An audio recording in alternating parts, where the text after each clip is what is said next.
What is good, y'all? Welcome back to the report. Welcome back to a brand new video. The Miami Heat have officially suspended Jimmy Butler for 7 games going forward. I mean, this has just turned into an absolute mess. Leave a like, subscribe, and comment down below. Let me know your thoughts in the comment section, man. First of all, I just do want to say, regardless of whose side you're on, I mean, the fans deserve better. Like, the fan base, we deserve better. Like, we deserve so much better than this. This is honestly an absolute joke. Like, I don't understand how we got to this point. And honestly, as a fan base, we should be raving about Khalil Wurtz's 25-point night. We should be raving about Tyler Hero. We should be voting Tyler Hero in to be an all-star, by the way. Please make sure to do that if you guys have not done already. It's a disgrace that he's behind Jordan Poole and others in voting. We should be focused on these things. We should be focused on, trying to develop our young talent and enjoying the development of our pieces. And we're in the middle of an absolute civil war right now between the Heat and Jimmy Butler. Like, I do not know how it's gotten to this point. I mean, it just feels like yesterday when Jimmy was talking so highly of Pat Riley and the Miami Heat, and vice versa. Like, it was such a, people were calling it like the perfect marriage when it comes to like a team and a player, and it's just turned into the absolute opposite of that over the past, over the past few months. So, bottom line is the Heat have suspended Jimmy for 7 games. Now, 7 games will be January 15th. That will be when the suspension is lifted. Now, this is not a coincidence. This is not, they didn't just pick 7 games out of a hat. January 15th is when most players are eligible to be traded. So a lot of trade restrictions get lifted on January 15th. So a lot of players that can be traded from other teams, and a lot of teams that don't really have, flexibility to trade around because of restrictions on players, most of those will be lifted on January 15th, unless a player has like a no trade clause, blah, blah, blah, like a Bradley Beal. Like, there's no expiry date for that. It's just whenever he wants to waive it. But there are, players that have signed or recently extended or other things that they have done to make them eligible to be traded on January 15th. So that is the day that they have selected, because that's the day where you can officially start making trades with a lot more people and have a lot more players to consider from. January 15th would also be the day where, after the 7 games are played, Jimmy Butler would only be able to miss 1 more game where he's not eligible for any season awards. So there's a new 65 game requirement, as we all know from last year, that you have to make and play in order to be considered for all NBA and stuff like that. Now, he's not playing at all NBA level right now anyway, but I'm just saying, in just broader terms, if he wants to be considered for any season awards, whether it's all NBA, all defensive, any of that type of stuff, then he would have to play 65 games. And if he misses 7 games from now, that means he would only be able to miss 1 more game out of the rest of the games this season in order to be eligible for that award. So yeah, that January 15th date, that 7 game suspension, was not just randomly chosen. It was chosen for an exact reason, and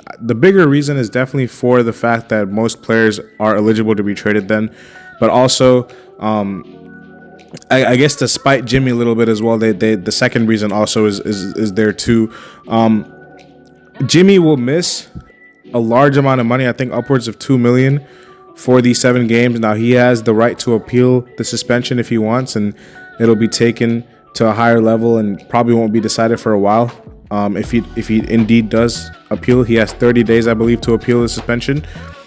But if not, he will be fined over $2 million, close to $3 million, I believe, over the 7 games, and which is a lot of money. Obviously, out of the $48 million he's making, I mean, $3 million is still a lot of money. So yeah, it's just turned into an absolute mess. I'm not gonna lie, like I said, the fan base deserves better, man. I mean, we're just stuck in the middle of this. Again, no matter whose side you're on, whether you're on Pat's side, Jimmy's side, like, to me, there's only one side. It's the team. Like, we just should be focused on the team right now. Like, Jimmy and Miami, I strongly believe the Pacers game was probably the last game he's played for the team. Like I just cannot see this being. I think this is at a point of no return. Shams even said it today. And by the way, Shams is doing his victory lap, man. I don't know if y'all been seeing his reports, but he's throwing some shots at Pat Riley and the Heat. As he should, rightfully so. I mean, he was right the whole time, so he deserves to talk his stuff as much as he wants to. But yeah, he did say that the relationship is at a point of no return where it's kind of completely shattered, and even if in the 0.1% chance that the Miami Heat offer him an extension, like he wouldn't take it, even though that was probably his main motive all along, was the extension and the fact that he wasn't getting paid. With all the comments and all the stuff that's been said, and all the drama that's been caused and all the fallout and all that, it's just not going to be recoverable. And I really hope this doesn't affect, like, in the future, if his jersey gets retired, which I think it should. I hope it doesn't affect that. I hope it doesn't affect his relationship with the players, or the coaching staff. I really don't. I really hope it doesn't affect his relationship with the city and the fans. I don't want it to be like, oh, Jimmy's a villain. He's not to me. He could have handled things better. So could the front office. I feel like both made mistakes throughout this whole saga. The front office should have moved on from him in the offseason. When they declined to pay him in the offseason, and they also declined to improve the team, it just showed me that they just took this very lightly. Like, they didn't really take this seriously at all. They should have moved him in the offseason to avoid all this. I said it then, I'll say it now. Having a player, and saying all that stuff about him and just expecting him to just put up with it for the whole season, publicly calling him out and saying he doesn't deserve an extension and all that, like, it's just not going to sit well with the player. Like, as a team, you have to know better there. And you have to be able to understand that, listen, like, if we're not going to pay him, there's no point of keeping him around and having things getting to a boiling point. They should have traded him last season. Their relationship would have still been fine if they moved on from him, because it would have been a respectful ending rather than what's going to happen right now. So I regret that did not happen. If you're the Miami Heat, you should have done something and had to take a course of action in the offseason instead of just letting things just run its course until now. And if you're Jimmy Butler, I mean, the last two games, the way he's handled stuff has been terrible. I mean, not showing effort in games and stuff like that. Like, I don't really care if you're happy or not. Like, if you're playing games, you should be showing effort, Jimmy. And that's the one thing that I will say, like, that is where Jimmy handled this wrong, was when he was playing these two games against the Pelicans and the Pacers, and you just didn't even notice him. I mean, he has games where he, like, sometimes takes a few plays off, like, he doesn't really, like, look that engaged, but you could see, like, those two games were, like, far worse than, like, what we've seen before from him. So and obviously, like, the comments to the media after, like, it's just not a good look for Jimmy. I'm not really sure how this increases his value.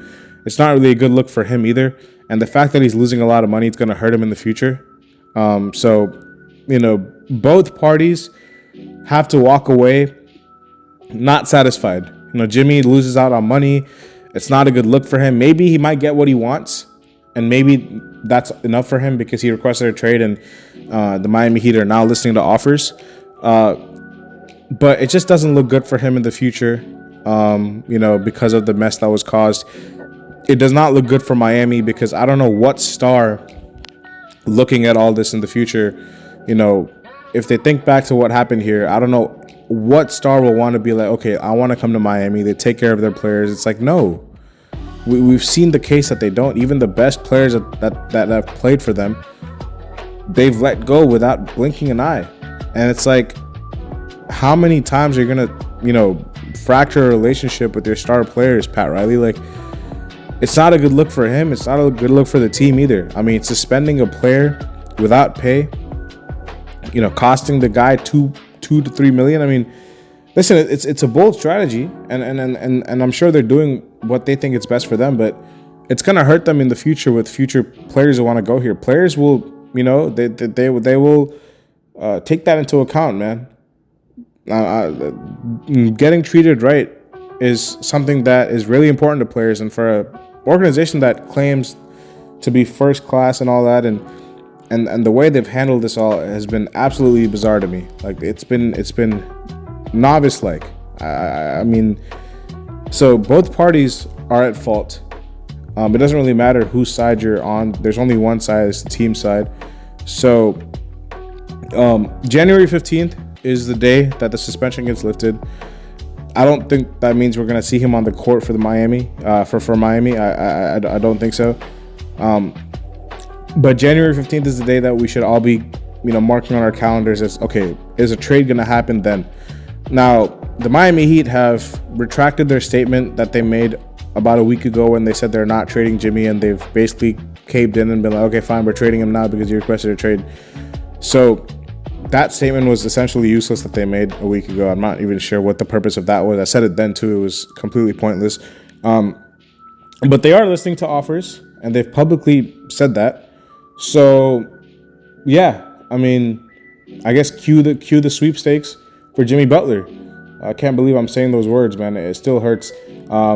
I can't believe that this is happening. Like, I honestly, like I said, the fans deserve so much better than this. And I really hope that everything just gets solved the way it's supposed to. But as far as players and pieces that we can acquire for him, they just, they can still take this to the offseason. They don't have to trade him on January 15th. They don't even have to trade him by the deadline. Like, technically they don't have to because he's under contract. But in the offseason, if you wait till the offseason to make a move, you risk, damaging this situation and damaging what's going on right now even further. You risk making this worse. Like, I think January 15th is a good date to try to find a trade by. You have almost 2 weeks, Miami. You have almost 2 weeks to try to find a trade for Jimmy Butler. And I think almost 2 weeks is a good enough time frame for you to try to do something. I don't think they should wait until the offseason. I really don't want to see how this can escalate even more. I think we've reached the point where, listen, like, enough is enough. Like, it's back and forth between both sides. We have fans beefing with other fans. We have a player beefing with the ownership. We have Jimmy's camp beefing with national media, or Miami media. Like, it's just all too much. Like, we don't need all this, bro. We don't. Like, it does us no good just beefing with each other for no reason. Like, bro. And if we're going at each other, and the fans are going at each other, if the camp is going at the media, if he's going at Pat Riley, like, I cannot even imagine what the players have to go through, the rest of his teammates. Like, they're stuck in the middle of this as well. I'm sure they have a lot of questions as well. It's like, this all matters. This all matters. I wouldn't just sit and drag this out until the offseason. How many games are you going to suspend a player for? Like, how many games are you going to suspend him without pay? He's being fined upwards of $2 million for this. What player is going to look at this and be like, okay, fine, this is where I want to go? Like, they treat their players so well. Like, it's not a good look for Miami either. Nobody walks out of this situation as a winner. Yeah, Jimmy Butler might get his desire to be on a different team, and yeah, Miami might be able to get something good for him or clear up some flexibility for him. But the way this has ended, and the amount of drama and all the noise that has been surrounding this whole saga for months and months and months now has been completely unnecessary. If a proactive decision had been made in the offseason to trade him or to extend him, because that's all they had to do. If they're not going to extend him, move him, and we can rid ourselves of any possibility of this happening. But they did not do that, and look where we are now. So it's just really, really sad. Like, I don't really care whose side you're on, because, like I said, again, it's there's only one side. It's the Miami Heat side. If you're a fan, it's not Pat Riley or it's not Jimmy Butler. You shouldn't be standing for either of those two. You should be worrying about the best interest for the team. Okay? Whatever happens between the two, we can't control now. It's reached a point of no return, like Sham said. Now, they could wait till the offseason, even though I wouldn't want them to, because I don't want to drag this even longer than it has been dragged already. But they could wait till the offseason, and who knows how that'll look from now to the offseason from January 15th. But they can see what he does with this player option and then decide what they want to do then. If he declines his player option, then he will walk as an unrestricted free agent, and he will be gone. Like no return for him if he declines his player option. And Miami will be saving a lot of money if they do that. So that's a reason that they want to do that, is because they want the opportunity to have him decline his player options so he can walk for nothing, and they can save a lot of money and they can get his big contract off the books. Now, the reason why that may not happen, although a lot of people expect him to decline his option, if he declines his option, what contender will have the money to go sign him? No contender will. So he might just say, you know what, I'm just gonna accept my option, and you guys have to trade me no matter what. I want to be traded. I don't want to sign with the Brooklyn Nets because they're the only money that has the cap space to sign me. I want to go to a contender, and I want to be traded there. I can't sign there. If I could, I would, but I need your guys' help too. So I'm gonna pick up my option. You guys are gonna trade me there. He could do that, and this could become like a big mess that we were waiting on when we could literally just move him now. It's not like the return package is going to be better in the offseason than it is now. So it's actually even a risk to do that. Right now, like I said, you have 2 weeks. If I'm Miami, I am going all over Sacramento's phone lines, and I am trying to spam them and trying to get Fox. I don't know how you do it without a 3-team trade, because I don't know why the Kings would want Jimmy Butler. They already have DeMar DeRozan. But whatever you can do, you try to go get De'Aaron Fox. If it's not De'Aaron Fox, maybe Jonathan Kuminga, maybe Brandon Ingram, I don't know. But De'Aaron Fox is the priority if you want to make a trade now. To me,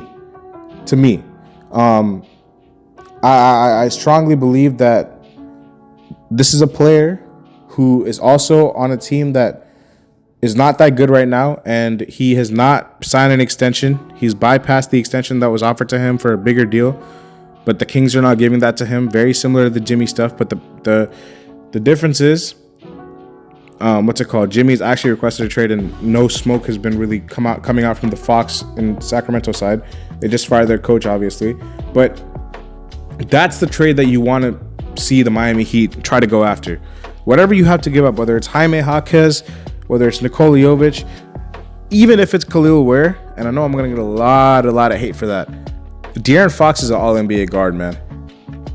Khalil Ware is really good, and I'm not even sure you'd have to give up Khalil Ware, because it would be a 3-team trade most likely if the Warriors or the Suns or something like that would get Jimmy. So you might just be able to get away with giving up Jovic or Jaime and 2 picks. And if you are able to do that, then that's great. And you have Bradley Beal or Andrew Wiggins, whichever one of the two, go to Sacramento as well. But that is a trade you should be looking at if you're Miami.